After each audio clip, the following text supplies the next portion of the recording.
Dominican priest Timothy Radcliffe, in his book Alive in God, references Clive James, the Australian poet, describing him as someone who does not seem to have religious faith, but his poetry in the face of Timothy's terminal illness helped him when he lay in bed after operations for cancer, wondering what came next.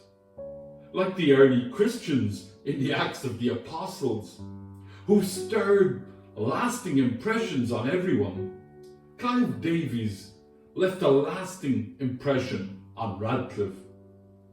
Poets often see their task in terms of opening doors and windows, letting in fresh air and welcoming strangers.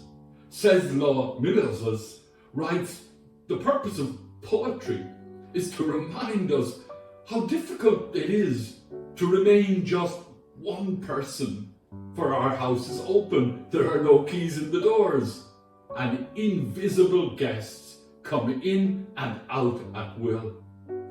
In John's Gospel, Jesus' disciples who abandoned and denied him are sitting in a locked room, grief-stricken, afraid and feeling guilty as sin, and the risen Jesus pops in to visit them.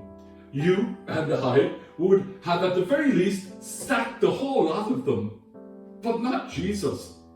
Not only does he not sack them, not only does he not return for vengeance, not only does he come instead with peace, but he hires them to go out into the world extending the word of forgiveness to others. Thomas struggles with the idea that God would choose to raise someone who was executed in shame. Thomas, like many modern citizens, just can't come to believe that an executed Messiah is what saves us. Brian Cox, who stars as Logan Roy in the popular series Succession, is quoted as roaring, "I don't believe in God. It's a nonsense.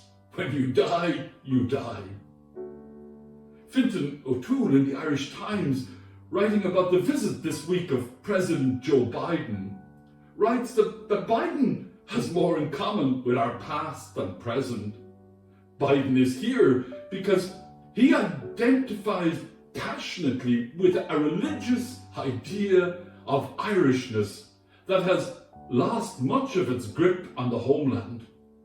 For Biden, as for many people of Irish heritage in America, the fusion of Irish and Catholicism is a sweet and natural pairing. But at home in Ireland, the cocktail is toxic.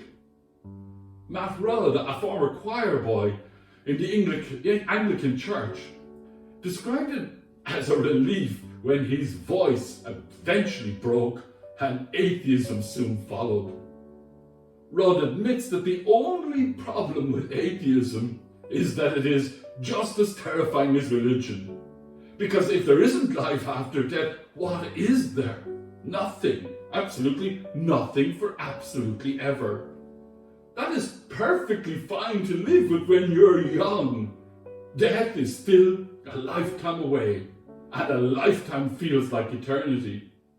But in his own words, he says, "Here I am in my rapidly vanishing 40s and life is flying by."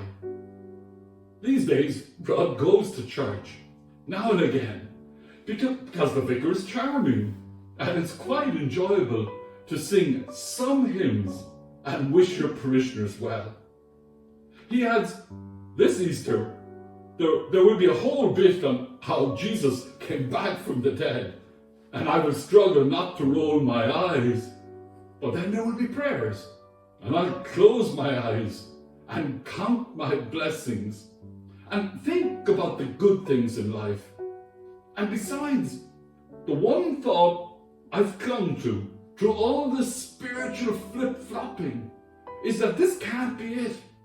There has to be something else going on beyond the Big Bang, the universe and everything. Even if it's just something abstract, the slightest, haziest transfer of energy from one life to the next, one step above nothingness and one step below some tangible thing.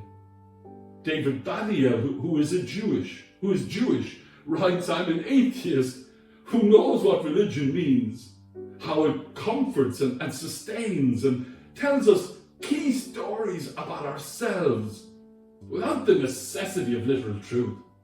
I am as possessed as anyone else by the God desire. I need to feel there is something greater than ourselves, something that will survive us, that gives our lives meaning." The job description for being a disciple of Jesus begins with knowing how wrong you are, with knowing how much you are actually forgiven. The resurrection was an experience of forgiveness.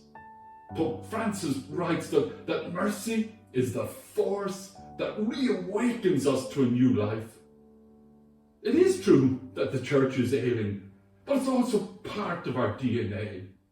It's partly because the Christian faith is so deeply imprinted on our memory and imagination and culture that it endures in ways we're not always aware of. It still speaks to our depths and our heights and consoles us when we grieve and exalts us when we rejoice. Amen.